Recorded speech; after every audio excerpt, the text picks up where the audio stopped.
Welcome to Coast Vue, the show that celebrates every single day the amazing people who make this such a great place to live, work, and play. You know, we're so lucky to live in coastal Mississippi. And for 2 years, actually 2 years today, we've been celebrating the people who make this place such a special place to live, work, and play. And I'm so thrilled to be here. It's been a great journey over the last couple of years. Let me ask my partner in crime, Cal Curley, the producer of Coast Vue, to join me for a second, and we're just going to reflect for just a second. Cal, congratulations, man, on hanging in there with me for 2 years, my friend. It's always fun to make an annual anniversary. That means we're still employed. I tell you what, it's not just that, buddy. You know, we've done a good job of growing the audience of this show and trying to keep it relevant. We're staying relevant, and I said from the beginning that as long as the show's relevant and making a difference, that we're going to hang in there. But we've got great support from the owner of SuperTalk, Steve Davenport, and the president, Kim Dillon, and the market general manager, Kenny Vest, and the team that you're surrounded by. You know, Cammie Martin has been terrific in helping us with the content on this show. You've been a great producer, but it's taken a team effort. And, you know, here we are 2 years into it, and I think the enthusiasm level from the team of people who are responsible for bringing this to our audience every single day is as high today as it was when we started. And I appreciate your contribution to that.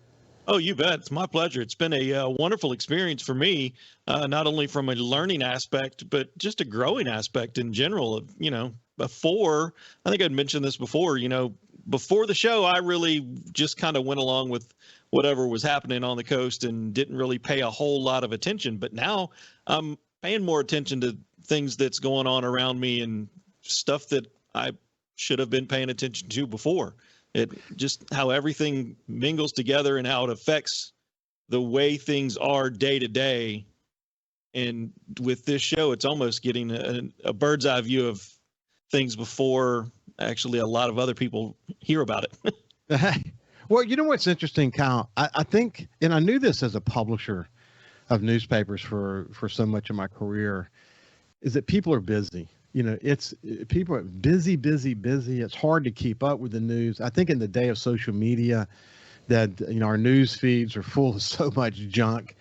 And I think what happens is that, you know, certainly people are focused on those things, but people sort of begin to reject all these inputs of information. And it's easier to just sort of focus on the things that, you know, the average person's focused on just trying to get through the day, you know, wanting to get home, find enjoyment, finding their happiness and their hope in life.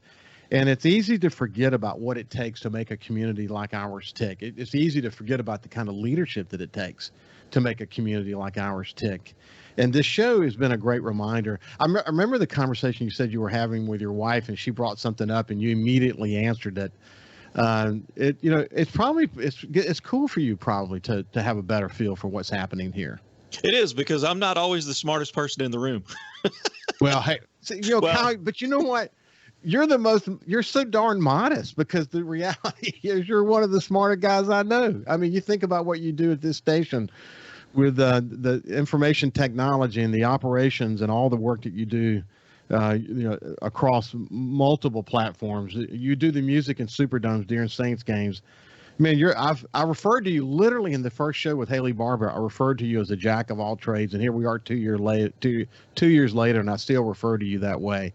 You're also awfully modest.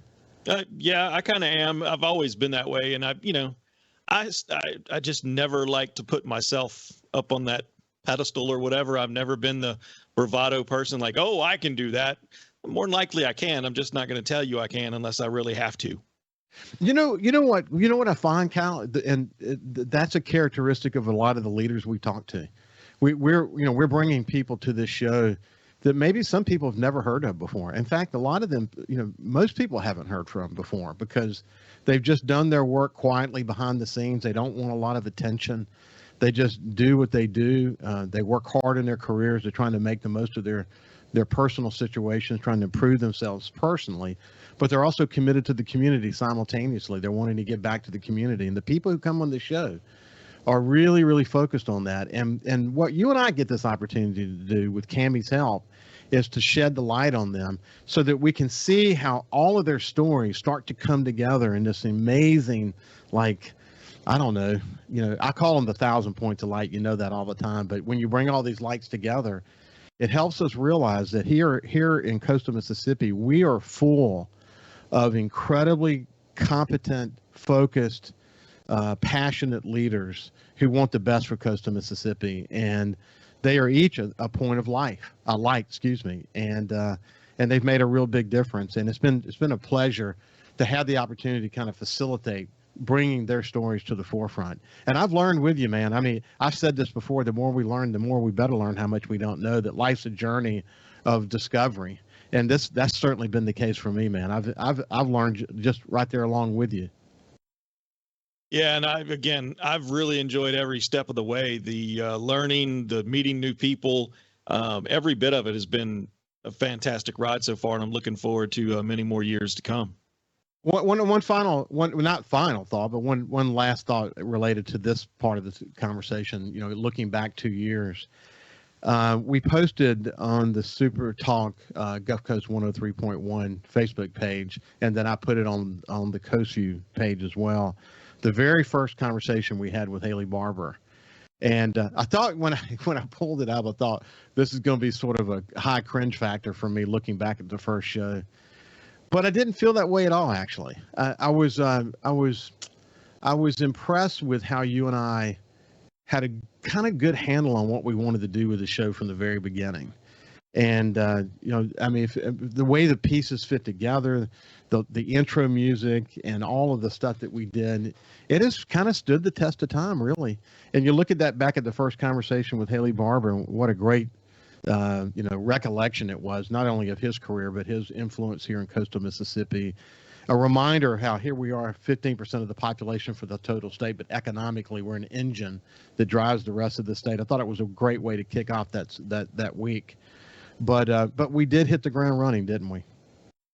We sure did. And, there's a little cringe factor just on the production value overall, but, we've come a long way since then. And like you said, though, we kind of knew where we wanted to go with it. And I eventually got my part, the production side part, to where I think it should be, and got a few ideas for moving forward too. So we had a lot to deal with, man. We were doing the shows live. We're doing pre-recording now because we're using our ability to do these shows remotely, and we're recording them about 24 hours ahead of time. But we're using new technology to help us, and the pandemic really has changed things. And I think the pandemic has contributed to helping make this show better in a lot of ways. But man, go back and look. We were doing Facebook and YouTube live. We were, had the camera in the studio, and we were rolling with live radio right off the bat. And if you look back, man, we really didn't have any big blinks during that time. You know what my biggest concern was? Walking to the front door 15 minutes out from a live show and still waiting for the guest to get there, because, man, I'm not a radio guy. The thought that a guest didn't show up and we had a live show to do, I was going to put you on the spot and make you do a lot of talking. Yeah, and for me, it was learning 2 new systems all in one go.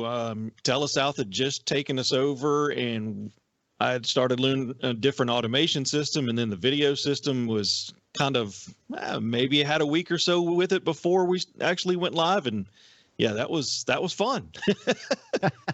I saw a great quote this morning on one of the newsletters I have from T.S. Eliot, and it said, "Only those who will risk going." Excuse me. Let me start over. Only those who will risk going too far can possibly find out how far one can go.